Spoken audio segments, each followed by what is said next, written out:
ओम शांति। आज 23 जनवरी 2026 के प्यारे बाप दादा के अनमोल मधुर महावाक्य हैं।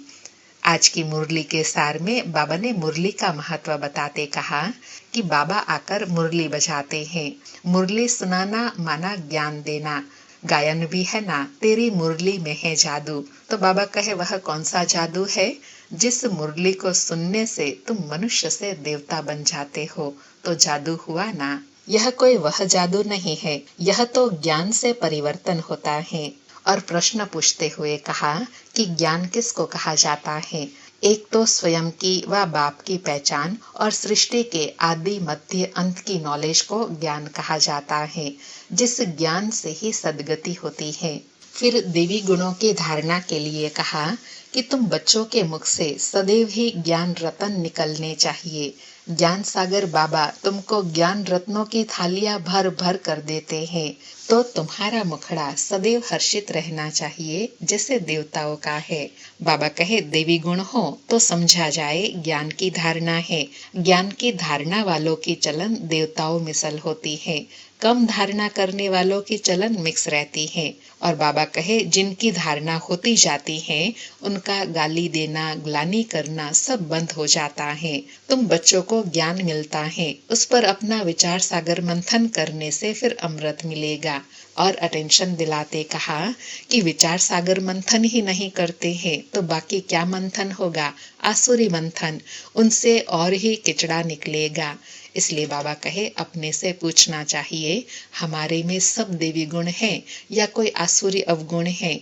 अगर आसुरी अवगुण है तो उनको निकाल देना चाहिए, तब ही देवता बनेंगे। फिर और अटेंशन दिलाया कि मुख से कोई भी छी बात न निकले, नहीं तो कहा जाएगा यह कम दर्जे का है। बोल चाल वातावरण से जट पता पड़ जाता है। तुम बच्चों का तो मुखड़ा लक्ष्मी नारायण जैसा सदैव हर्षित रहना चाहिए, मुख से सदैव ज्ञान रतन ही निकले। फिर विशेष कहा कि जितना ज्ञान रतन सुनते और सुनाते रहेंगे उतना खुशी में रहेंगे। ज्ञान रतन जो अभी तुम लेते हो यह फिर भविष्य में हीरे जवाहरत बन जाएंगे। तो अपने को बहुत बहुत समझदार बनाना है, अवगुणों को निकाल देना है। बाबा कहे यह पढ़ाई है ही बहुत धन पाने की। वह पढ़ाई कोई रतन थोड़े ही है, वह है हद का धन, यह फिर है बेहद का धन। बाप हमको पढ़ाकर विश्व का मालिक बना देते हैं।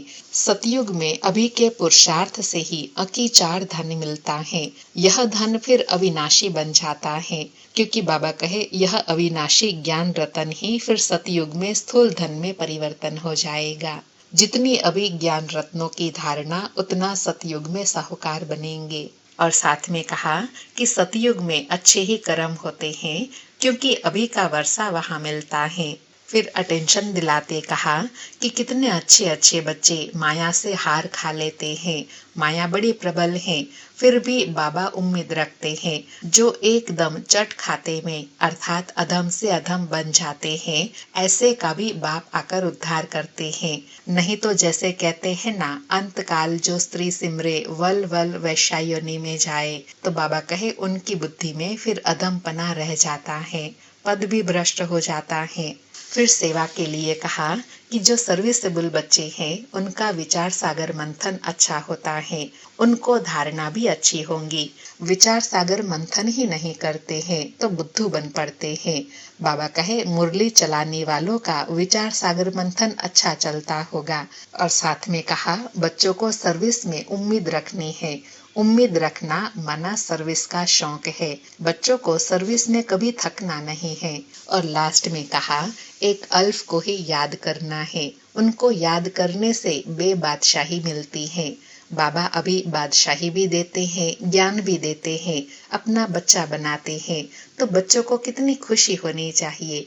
बाबा हमारी कितनी सेवा करते हैं, हमको विश्व का मालिक बनाते हैं। सुनते हैं प्यारे बाप दादा के अनमोल मधुर महावाक्य।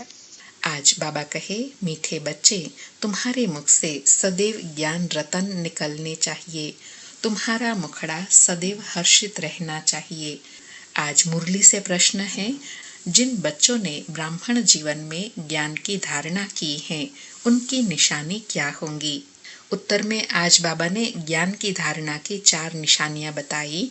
पहला बताया उनके चलन देवताओं मिसल होंगी, उनमें देवी गुणों की धारणा होगी। दूसरा, उन्हें ज्ञान का विचार सागर मंथन करने का अभ्यास होगा। वे कभी आसुरी बातों का अर्थात किचड़े का मंथन नहीं करेंगे, अर्थात व्यर्थ बातों में नहीं जाएंगे। तीसरा, उनके जीवन में गाली देना और ग्लानि करना बंद हो जाता है। चौथा, उनका मुखड़ा सदैव हर्षित रहता है।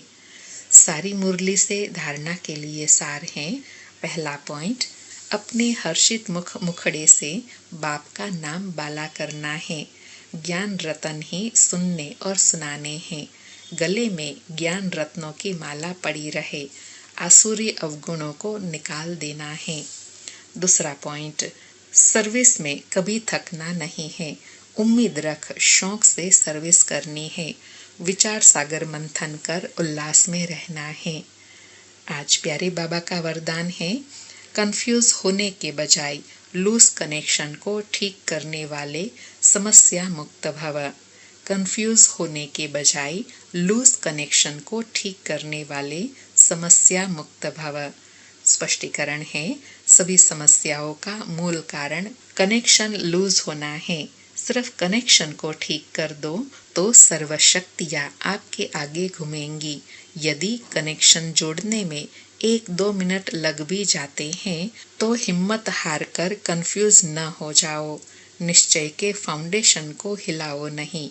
मैं बाबा का, बाबा मेरा, इस आधार से फाउंडेशन को पक्का करो तो समस्या मुक्त बन जाएंगे। बाबा कहे कोई भी बात में कंफ्यूज या डिस्टर्ब नहीं होना है। उसके लिए सिर्फ इतना ही चेक करना है, क्या हमारी बाबा के साथ बुद्धि की लाइन क्लियर है। अगर बाबा के साथ बुद्धि की लाइन क्लियर है तो फिर भल कोई भी समस्या आए, वह हमारे निश्चय के फाउंडेशन को हिला नहीं सकती।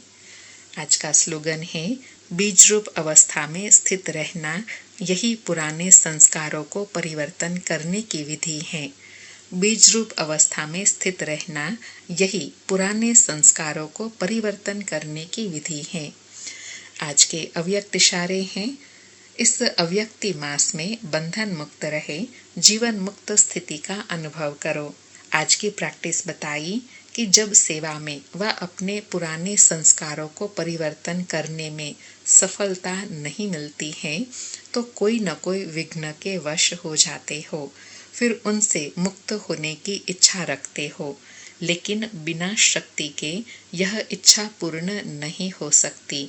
इसलिए अलंकारी रूप बनो, शक्ति रूप धारण करो तो बंधन मुक्त बन जाएंगे।